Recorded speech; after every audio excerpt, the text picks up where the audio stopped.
예수 이름으로 예수 이름. 네, 오늘은 찾아가는 교회 그 시리즈 첫 번째 시간 그때에 라는 말씀으로 말씀을 증거하도록 하겠습니다. 2020년이 시작하며 저마다 새로운 계획과 소망을 다 가지고 있었을 것입니다.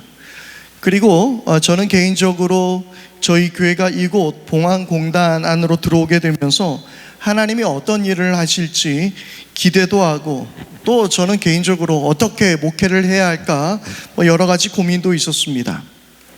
그런데 위치적으로 주거지역과 우리 교회가 좀 떨어져 있다 보니 사람들에게 노출이 잘 되지 않는 약점이 있었습니다. 이런 문제를 두고 2020년을 시작하기 위해 기도하고 준비하던 중에 성령님께서 주셨던 감동이 있었습니다. 바로 그것은 찾아가는 교회, 찾아오는 교회였습니다. 사람들이 저마다 공단 지역의 교회라서 성도들을 모으기가 쉽지 않을 거라고 우려 섞인 말씀을 저에게 해주실 때마다 제가 했던 말이 있었습니다. 요즘 사람들은 자기 집 앞에 있는 식당이라고 찾아가는 것이 아니라 맛집을 찾아다녀요. 아무리 멀더라도. 교회가 어디에 있느냐는 중요한 것이 아니라 찾아오고 싶은 교회가 되면 그것으로 충분합니다 라고 저는 말씀을 드렸습니다. 그러나 여러분, 그것보다 찾아오고 싶은 교회보다 더 중요한 가치가 있었습니다. 그것은 바로 우리 모두 스스로가 교회가 되는 일이었습니다. 건물로서의 교회가 아니라 공동체로서의 교회, 그리고 자신 스스로가 교회가 되는 것이었습니다. 다니는 교회가 아닌 내가 교회가 되는 것이죠. 그래서 각자가 교회가 되어서 공동체로, 일터로, 그리고 여러 사람들 사이로 찾아가는 일이었습니다. 감사하게 주신 건물이었지만 그것보다 우리 스스로가 교회가 되어서 세상을 향해 나가는 것이 더 중요한 가치라고 생각이 되었습니다. 그렇게 될 때에야 바로 이 건물로서의 교회당도 더 값진 공간이 될 거라고 저는 확신했습니다. 그런 여러 가지 생각과 계획을 가지고 있었습니다. 그리고 이곳에 오게 되었는데 그만 리모델링 과정이 매우 어렵게 더디게 진행이 되었습니다.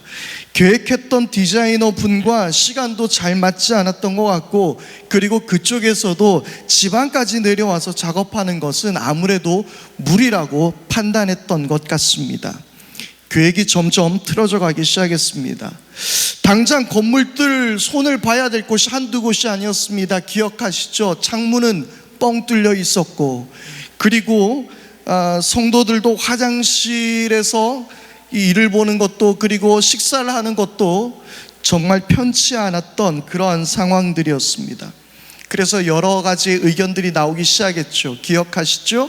우리가 싱크대만이라도 따로 들여놓자, 이것만이라도 해서 나중에 쓸 수 있도록 하자부터 시작해서, 그리고 화장실만이라도 어떻게 좀 손을 보면 안 되겠느냐, 교회에 오면 뭔가 교회 같은 느낌이 들지 않는다.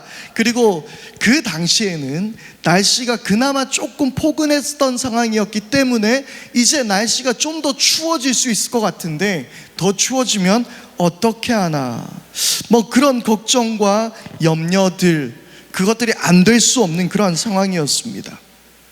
그래서 마음에 생각을 했습니다. 원래 생각했던 업체를 포기하고 이 지방 쪽에서 업체를 선정해서 일을 시작해야 하나, 여러 가지 고민들이 있었습니다. 저는 이렇게 말씀하시는 성도님들에게 너무 우리가 시간에 쫓기면 안 된다라고 아무렇지도 않게 아주 평안한 표정을 지으면서 말씀을 드렸지만, 사실은 제가 제일 시간에 쫓기고 있었습니다. 그래도 감사하게도 교회는 무언가 조금씩 또 활력을 찾아갔습니다. 무엇라도 그래서 저는 시작을 해야 했습니다. 신년 부흥회를 통해서 우리 모두가 은혜도 받고, 그리고 어떤 성도들도 새롭게 교회를 나오기로 시작하려고 마음먹는 그런 성도들도 보이기 시작했습니다.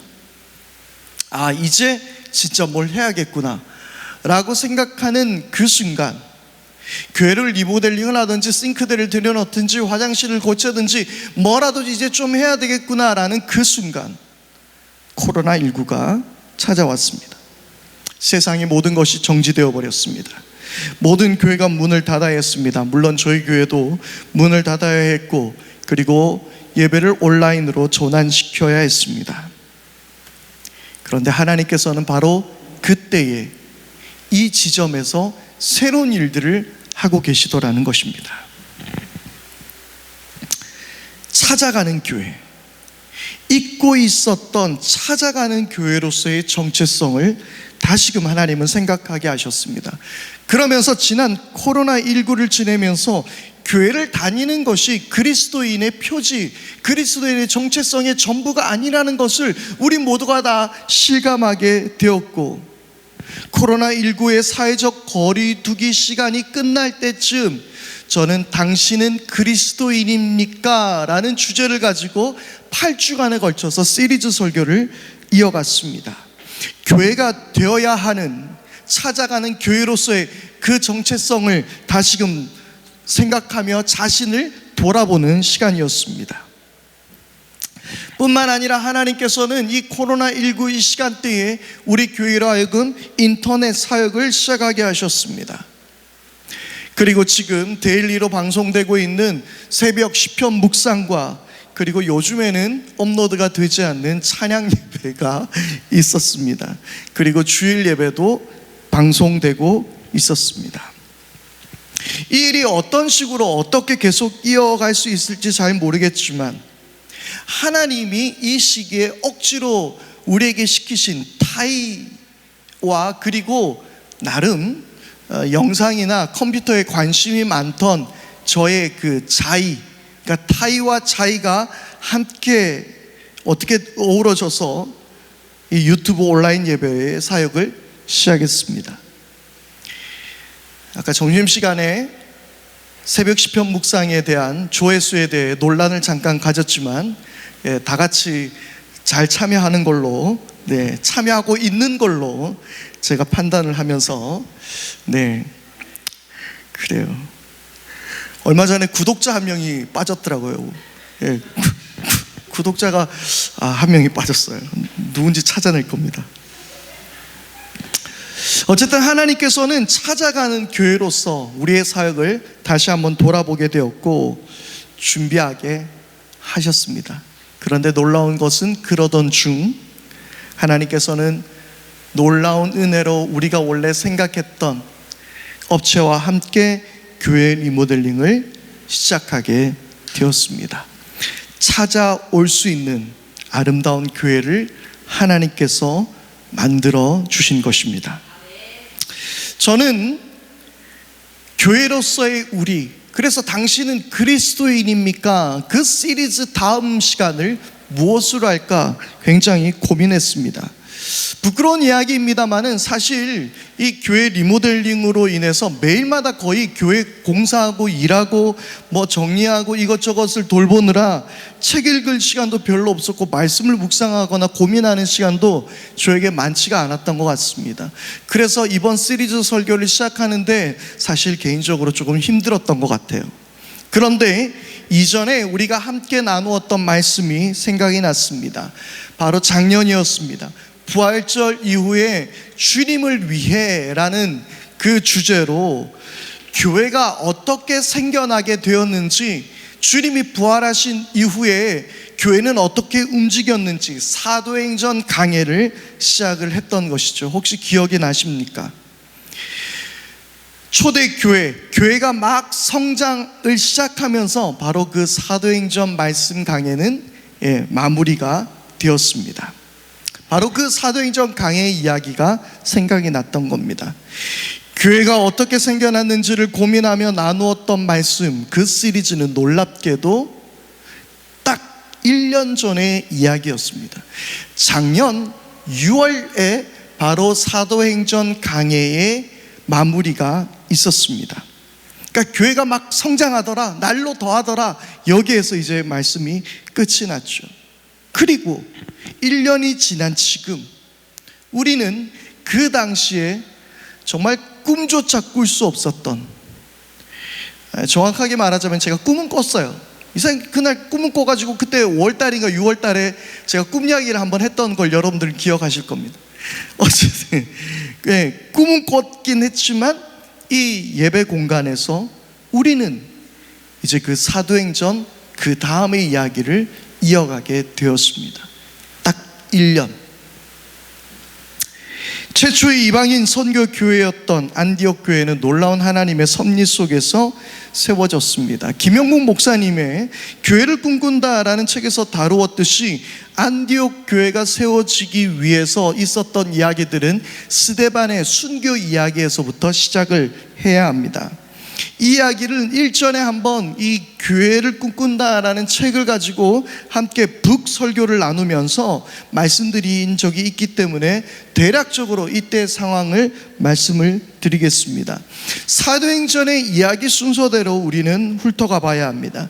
스데반의 순교가 있게 되자 그리고 유대인의 박해가 심해졌습니다. 이 일로 이스라엘에 있던 성도들은 다른 지역으로 흩어지게 됩니다. 이것을 사도행전 8장 1절에서는 이렇게 말씀합니다. 사울은 그가 죽임당함을 마땅히 여기더라. 그날에 예루살렘에 있던 교회에 큰 박해가 있어 사도 외에는 다 유대와 사마리아 모든 땅으로 흩어지니라. 아멘.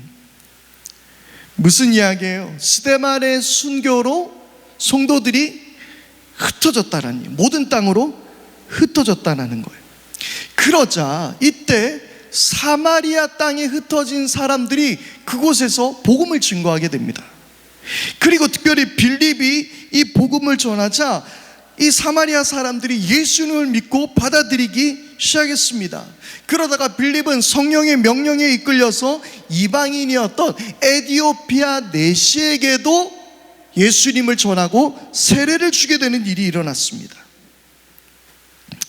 자, 이 일이 있으면서 예루살렘 유대인들에게 뿐만 아니라 드디어 복음이 확장되어 가기 시작했던 것이죠. 사도행전 1장 8절 오직 성령이 너희에게 임하시면 너희가 권능을 받고 예루살렘 온 유대와 사마리아와 땅끝까지 이르러 내 증인이 되리라 하셨던 그 말씀이 이 사건으로 통해서 드디어 예루살렘을 벗어나서 유대를 벗어나서 사마리아에게까지 이르렀고 온 땅을 향해서 가고 있다라는 것입니다.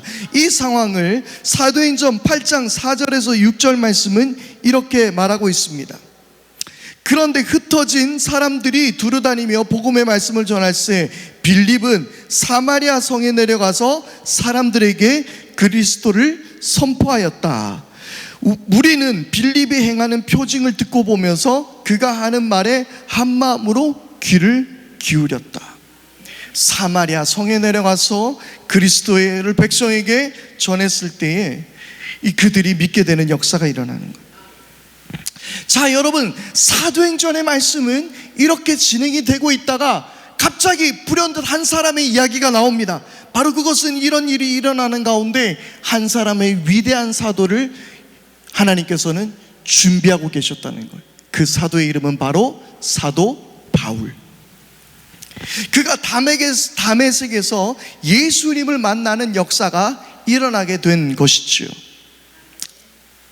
자, 예수님을 믿는 사람을 핍박하던 바울이 예수님을 만난 후 그는 훈련을 받으면서 준비하고 있었습니다. 자, 이런 과정이 있고 나서 다시 또 말씀이 등장합니다. 베드로의 이야기로 돌아가고 있는데요, 베드로는 굉장한 특별한 경험을 합니다. 이방인이었던 이탈리아 장군이었던 고넬료에게 세례를 주게 되고 그 가운데 성령이 임하는 능력을 보게 되는 거예요. 이런 사건이 있은 후에 이방인들이 예수님을 믿고 성령의 역사가 일어나는 것을 보게 된 예루살렘 교회가 회의를 했습니다. 이게 과연 어떻게 된 일이냐? 저들이 어떻게 하나님을 믿게 되느냐? 복음을 믿고 성령의 역사들이 일어나게 되는가? 이런 이야기들이 있게 된 것이죠. 그러면서 이런 결론을 내게 됩니다. 사도행전 11장 18절입니다. 이 말을 듣고 그들은 잠잠하였다. 그들은 하나님께 영광을 돌리고 이제 하나님께서는 이방 사람들에게도 회개하여 생명에 이르는 길을 열어주셨다 하고 말하였다. 아멘. 이것이 바로 예루살렘 교회의 결론이었습니다. 이방인 선교가 본격적으로 시작되게 된 것이죠. 바로 이 상황에서 그 여러 지역으로 흩어져 있던 사람들이 이방 사람들에게도 복음이 전해지게 되고 그 땅에서 특별히 안디옥 교회가 세워지게 됩니다. 이 안디옥 교회가 최초의 이방인 선교 교회였다라는 거예요. 안디옥 교회는 매우 건강하게 성장되었습니다. 그 이유는 바로 바나바의 가르침이 있었고요. 그리고 바울과 함께했던 그 제자 훈련이 지금 안디옥 교회에서 있게 되었고, 안디옥 교회는 계속해서 성장해 나갔습니다. 안디옥 교회는요, 얼마나 잘 성장했냐면 예루살렘 교회가 흉년을 맞게 되자 안디옥 교회에서 헌금을 거두어서 예루살렘 교회에 보내게 될 정도로 이 안디옥 교회는 매우 건강하고 크게 성장해 간 교회였습니다. 여러분, 지금 이 이야기가 매우 신나 보이지 않습니까? 제가 말씀을 전하는 제가 굉장히 막 들떠 있는 것 같이 보이지 않나요? 여러분들의 막 가슴이 막 뛰고 막 그러지 않습니까? 안 그러신다면 제가 잘못 전한 건데, 아무튼 성경을 읽으면서 여러분들이 그 느낌을 가지셨으면 좋겠습니다. 이제 온 세상을 향한 그 복음이 이제 물꼬를 탁 터뜨리면서 흘러나가게 되는 그 절대절명의 상황, 그 놀라운 상황이 지금 눈앞에 펼쳐지게 되는 것입니다. 가슴 벅찬 상황이죠. 하나님의 역사는 스데반의 순교와 박해를 통해서 멈춘 것처럼 보였지만 사실은 더 큰 세상을 향해 가고 있는 것입니다. 여러분, 마치 지금 우리의 상황과 같지 않을까요?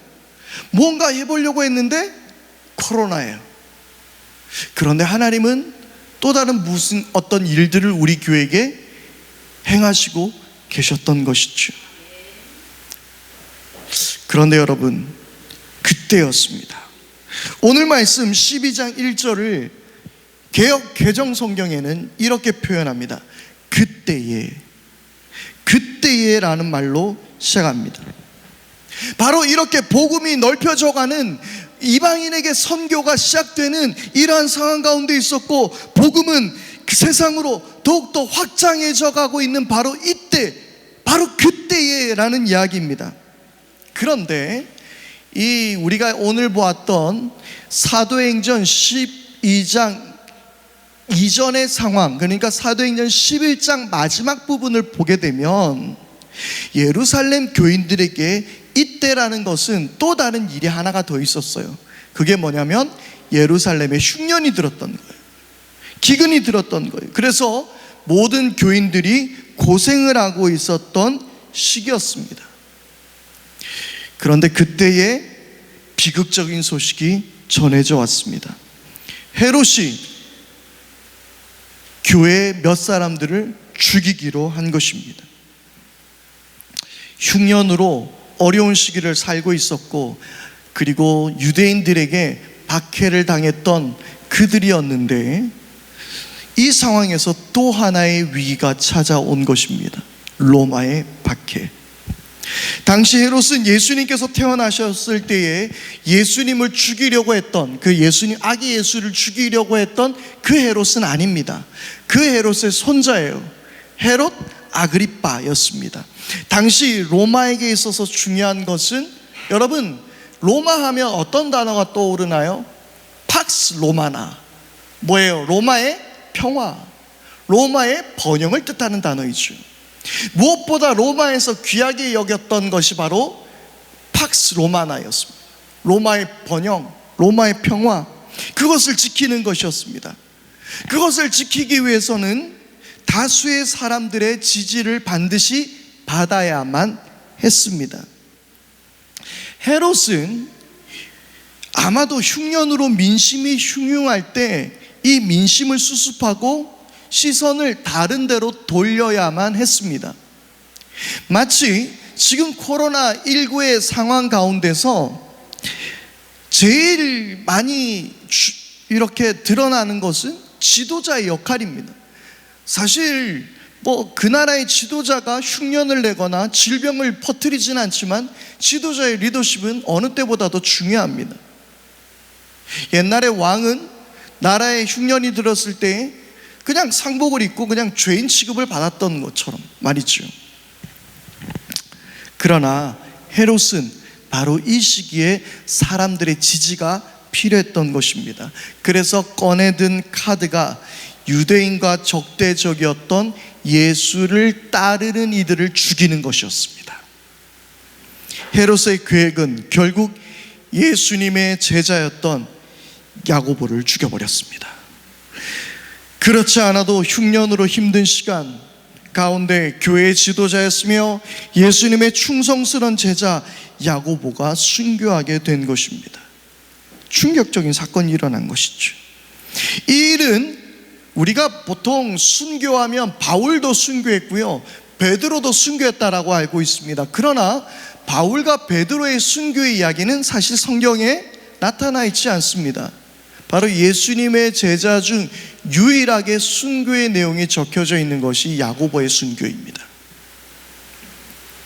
성경은 매우 짧게 이 부분을 말하고 있지만 당시 예루살렘 교회에게는 이 소식은 충격적이었습니다. 동시에 이 일은 예수의 무리들을 싫어하던 유대인들에게는 매우 기쁜 일이기도 했습니다. 교회의 밝고 힘찬 이야기들, 하나님의 하실 일들이 우리의 가슴을 벅차게 하는 그때에 비극적인 사건을 경험하게 됩니다. 그러면 우리는 하나님께 질문합니다. 하나님, 왜죠? 하나님 도대체 무슨 일을 하고 계시는 것입니까? 왜 하나님은 사도 야고보에게 그분의 일을 더할 수 있는 기회를 주시지 않으십니까? 하나님은 왜 야고보를 굳이 데려가셔야만 했습니까? 왜 그러셨습니까? 우리는 그러한 질문을 던지게 됩니다. 우리 삶 가운데서도 비극적인 일들을 경험할 때마다 하나님께 던지는 질문입니다. 하나님, 왜죠? 왜 그렇게 하셨습니까? 제가 사랑하는 제자의 이야기를 지난 설교 때 한번 들려드린 적이 있습니다. 피아니스트였고 그리고 장래가 촉망되는 아주 귀한 자매였습니다. 그런데 그 자매가 삶을 하나님 앞에 드리기로 결단하고 가난을 선택하고 선교하기로 결단을 내렸습니다. 그런데 그 자매에게 종양이 발견되었습니다. 그런데 발견된 순간에도 감사함으로 시간을 보내고 있었죠. 그런데 며칠 전 그 자매에게 소식이 전해져 왔습니다.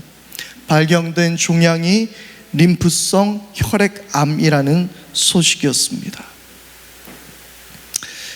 정말 속이 상했습니다. 정말 저는 하나님께 따져 물었습니다. 하나님, 왜죠? 왜 그러셨죠?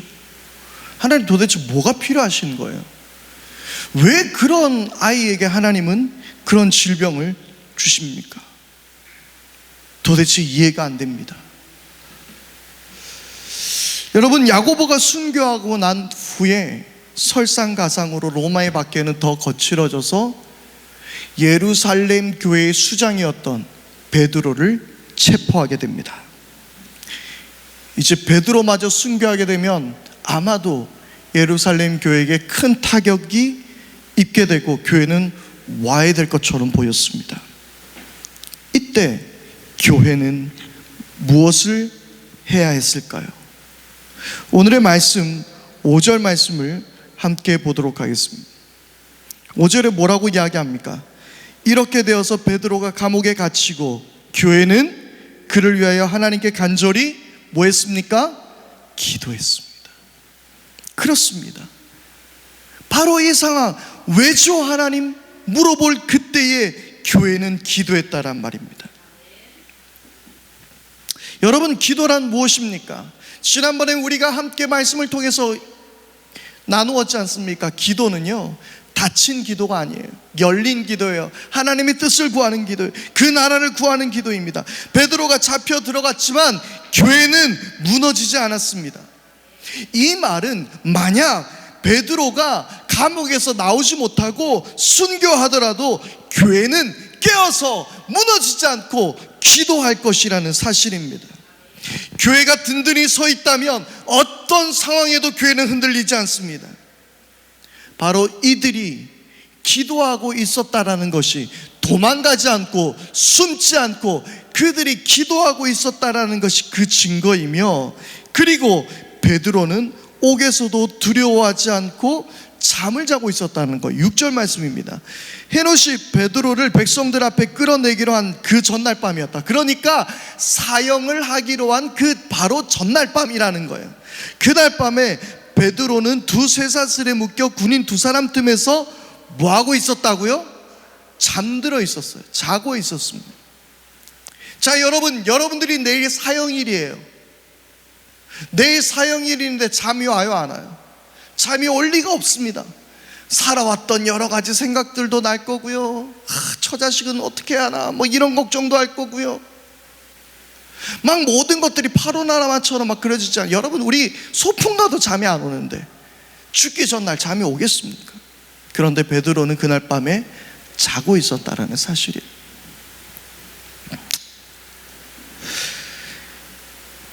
여러분, 이것이 바로 그리스도인의 모습입니다. 하나님께 모든 삶을 맡겨버리고 세상이 줄 수 없는 평안으로 잠을 잘 수 있는 것. 어느 누구 하나 흔들리거나 무너지지 않았습니다. 초대교회에 예수님의 12제자 중 한 명이었던 가룟 유다가 자살을 하고 그 자리를 사도들과 함께 모여서 제비를 뽑아 한 사람을 세우게 됩니다. 그 사람이 마띠아예요. 그런데 여러분 보시면 아시겠지만 오늘 야고보도 순교했습니다. 그러면 원래대로라면 뭘 해야 되죠? 예수님의 제자를 또 뽑아가지고 사도를 12사도로 세워야 합니다. 그런데 그런 일이 생기지 않아요. 김병삼 목사님은 이 사건을 이렇게 이야기하십니다. 야고보, 그는 죽음으로 사도의 자리를 지켜냈다. 그는 죽음으로 12사도에 더 한 명을 세울 필요 없이 죽음으로 사도의 자리를 지켜냈다라는 거예요. 교회는 더 이상 새로운 지도자를 필요해 하지 않았습니다. 그들은 사도의 죽음으로 더욱 든든히 서게 되었고 기도하는 공동체로 굳게 서 있는 것입니다. 야고보의 순교와 스데반의 순교를 한번 비교해 볼까요? 스데반의 순교에 대한 이야기는 사도행전에서 많은 부분을 할애하고 있습니다. 그런데 야고보에 대한 이야기는 그냥 달랑 한 줄이에요. 그냥 칼에 맞아 죽은 거예요. 교수형을 당한 거예요. 그러면 왜 야고보의 순교는 이토록 짧았을까요? 그 이유는 스데반의 순교 이후로는 교회가 동요했습니다. 흩어지고 여러 가지 일들이 일어났습니다. 그런데 야고보의 순교로 교회는 흔들리지 않았다는 이야기예요. 동요하지 않았다는 이야기예요. 그래서 성경은 더 많은 구절을 할애할 필요가 없었던 것입니다. 그리고 하나님께서는 이 교회의 기도에 역사해 주셨습니다. 당시 이때는 이스라엘 백성의 출애굽을 기념하는 6월절 기간이었어요. 세상의 권세는 그를 잡아두었지만 하나님의 권세는 그를 옥문으로부터 출애굽시키신 거예요. 옥문으로부터 탈출시키신 거예요. 아니, 여러분, 이 말을 저는 좀 더 정확하게 말해야 될 것 같습니다. 하나님은 베드로를 탈출시키신 것이 아니라 구원해 주셨습니다. 구출해 주셨습니다. 베드로를 도망가게 해주신 것이 아니라 베드로를 건져주신 것입니다. 여러분, 우리 그리스도인들은 도망 다니는 사람이 아니에요. 우리는 위험을 피해 다니는 사람이 아닙니다. 우리는 그 위험을 이겨내는 사람들입니다. 하나님께서 건져주시는 사람들인 줄 믿으시기 바랍니다. 그래서 우리 찬양 가운데 이렇게 고백하고 있지 않습니까? 걷도 날 향해 와도 주와 함께 어떻게 해요? 날아오르리. 도망가지 않아요. 거친 파도 피하지 않아요. 주님과 함께 날아오르게 될 줄 믿습니다. 교회가 기도할 때 하나님께서 개입하셨습니다. 그리고 초자연적인 역사로 베드로를 인도해 주셨습니다. 여러분, 교회의 기도는 강력한 힘이 있는 줄 믿습니다. 저는 지난 공사 기간 동안에 기도가 얼마나 큰 힘이 되는가를 실감했습니다. 보통 기존의 교회들을 우리가 이렇게 보면 교회에 어떤 큰 일이 있을 때마다 주로 뭐 하죠? 기도회를 합니다. 릴레이 기도회를 합니다. 그리고 특별 새벽 기도를 합니다. 저는 솔직히 말해서 마음속으로 그렇게 생각했어요. 이게 분위기를 형성하는 좋은 도구가 될 수 있겠구나. 뭔가 교인들끼리 으쌰으쌰하고 뭔가 참여할 수 있게 만드는 그런 도구가 될 수 있겠구나. 사실 그 정도로 생각을 했습니다. 그런데 저는 이번 공사를 하면서 기도가 왜 중요한지를 저는 새삼 깨닫게 되었습니다. 공사가 진행되는 동안 뭐라도 해야겠다 싶어가지고 무슨 잡일이나 그리고 아니면 페인트 칠이나 뭘 도와드리려고 했어요. 그런데 저에게 목사님이 하시는 일이 따로 있습니다 하면서 그 일을 못하게 하셨어요. 그리고 그저 이 일을 위해서 기도해 달라는 말씀만 하셨습니다. 공사 기간 동안에 어려운 일들이 말씀을 안 드려서 그렇지 몇 번 있었습니다. 기도의 힘은 정말 중요했었다는 것을 다시 한번 경험하게 되었습니다. 왜 교회가 그 큰 일을 놔두고 교우들이 함께 모여 기도하는지 그 이유를 알았습니다. 그래서 저는 목양실에 작은 기도의 자리를 만들었습니다. 여러분, 찾아가는 교회의 시작은 바로 기도로 시작하고 있었던 것입니다. 환난과 어려움 가운데 함께한 성도들의 기도, 바로 그 기도가 함께하고 있었던 것이죠. 우리들이 잘 아는 복음성가입니다. 내일 일은 난 몰라요. 장래일 하루하루 살아요. 불행이나 요행함도 내 뜻대로 못해요. 그렇습니다. 내일 일은 난 몰라요. 하루하루 살 뿐입니다. 불행이나 요행함도 내 뜻대로 못해요. 성도들은 뭐 해야 합니까? 그 자리에서 기도하는 것입니다. 그때 하나님은 새로운 일을 이미 준비하시고 계셨던 것입니다. 사도행전의 이야기는 하나님의 놀라운 섭리와 역사로 진행되고 있다는 것을 우리는 말씀을 통해서 잘 살펴봐야 합니다. 그리고 그것은 성도의 기도 가운데 역사하고 있다는 것도 우리는 함께 봐야 합니다. 다음 시간에 바나바와 바울이 선교여행을 떠날 때의 과정들도 살펴보게 되면 교회가 그들을 위해서 함께 기도하고 있다는 것을 보게 됩니다. 찾아가는 교회. 여러분, 이 찾아가는 교회 시리즈는 바로 바울의 선교 이야기를 그 주로 다룰 것입니다. 이 찾아가는 교회의 자리 그곳에는 늘 기도로 함께하는 성도들이 있었다는 것이, 그리고 그 순간 역사하시는 하나님을 보게 되는 것입니다. 하나님의 그 시간, 그 카이로스의 시간과 성도의 기도가 만나는 순간 그곳에는 기적의 스파크가 튀게 될 줄 믿습니다. 우리 지원 집사님, 우리 희재 같은 경우에는 기억할 수 있을 것 같아요. 하나님께서 세우신 우리 교회는 2017년이었습니다. 8월 달 첫 주에 창원의 한 모임 공간에서 예배를 드렸습니다. 그리고 저의 개인적인 예상이나 계획과는 전혀 상관없이 일들이 진행되고 있었어요. 제가 사실 희재 꼬실 때 우리 공연장 같은 데서 우리 빌려가지고 예배 드릴 거야 막 이러면서 꼬셨습니다.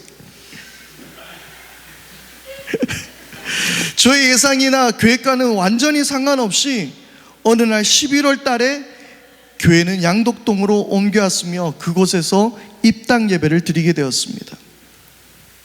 처음 양덕동으로 교회를 개척하려 했을 때 저와 제 아내는 엄청난 고민을 했습니다.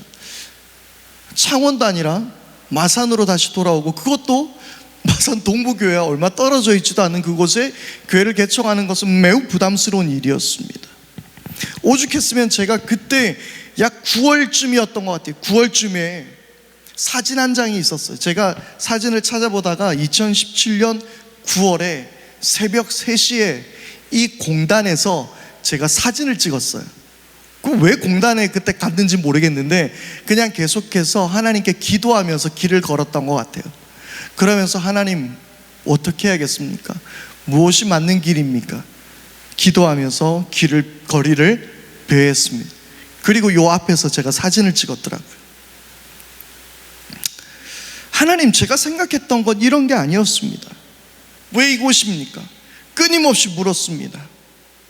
그리고 양덕동에서 예배를 드리기 시작하고 정확히 2년의 계약 기간을 다 채우고 교회는 이곳으로 옮기게 되었습니다.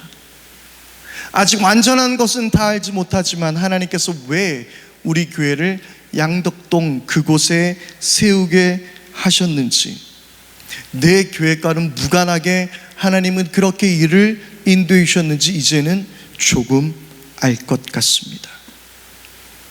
그리고 2020년 바로 이때에 이곳에서, 그리고 코로나19로 또 교회 공사로 하나님은 쉬지 않고 무언가 일을 계속 진행하고 계시는 것입니다. 바로 이 지점에서 저와 여러분들은 함께 마음을 아파여 기도하고 있어야 하는 것입니다. 여러분, 지금까지 우리 교회가 버텨온 것은 여러분들의 기도가 있었기 때문이었습니다.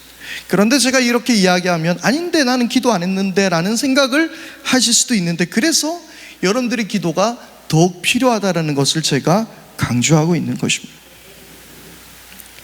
왜 하나님은 이때에, 바로 그때에, 사도행전 12장 1절에 말씀하셨던 것처럼 그때에, 왜 지금 이곳에 하나님은 우리를 부르셨고, 그리고 코로나19의 위기에 하나님은 지금의 일들을 행하고 계시는 것일까요? 앞서 말씀드렸던 것처럼 내일 일은 난 모릅니다. 그러나 우리는 바로 이 자리에서 기도할 뿐입니다. 그리고 바로 이 순간, 바로 그때에 하나님은 일하고 계시는 줄 믿습니다. 여러분, 우리를 통하여 역사하실 그 하나님을 우리가 함께 기대했으면 좋겠습니다. 더 놀라운 역사를 일으켜 주실 것입니다. 이 시간 우리 함께 결단하며 우리 말씀을 기억하면서 함께 우리 찬양하겠습니다. 하나님께서 우리를 부르셔서 세상을 변화시키를 우리 함께 기대하면서 이 시간 우리 함께 찬양합니다.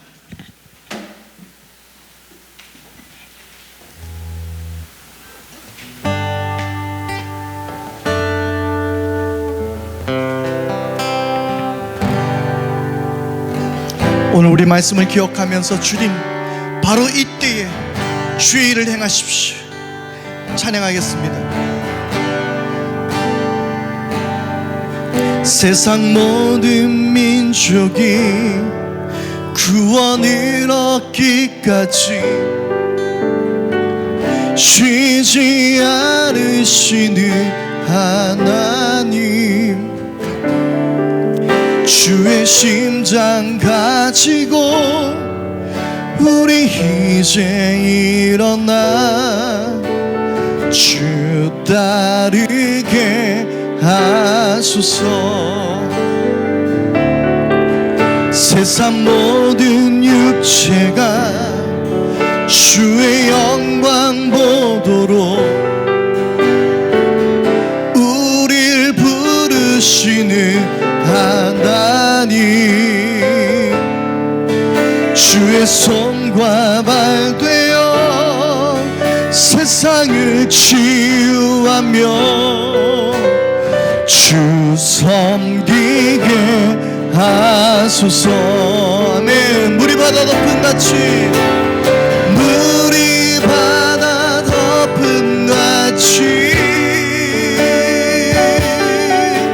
여호와의 영광을 인정하는 것이 온 세상 가득하리라. 물이 바다 덮음같이 물이 바다 덮음같이 물이 바다 덮음같이. 우리 다시 한번 찬양합니다. 세상 모든 민족이 구원을 얻기까지 쉬지 않으시는 하나님. 그렇습니다. 주님, 주의 심장 가지고 우리 이제 일어나 주 따르게 하소서. 세상 모든 육체가 주의 영광 보도록 우릴 부르시는 하나님, 주의 손과 발 되어 세상을 치유하며 주 섬기게 하소서. 아멘. 물이 바다 덮음같이 물이 바다 덮음같이 여호와의 영광을 인정하는 것이 온 세상 가득하리라. 물이 바다 덮음같이 물이 바다 덮음같이 물이 바다 덮음같이. 이 시간 우리 함께 기도하겠습니다. 우리 다같이 함께 기도할 때에 주님 바로 이때에 하나님 역사하여 주시는 줄 믿습니다. 기도로 시작하게 하여 주옵소서. 우리 교회가 찾아가는 교회가 될 때에 하나님 우리 성도들이 함께 기도하며 준비하게 하여 주시고 하나님 그리하여 하나님의 시간 안에서 놀라운 역사를 보게 하여 주옵소서. 이 시간 함께 우리 기도하며 주님 앞에 결단하며 나가십시다. 주님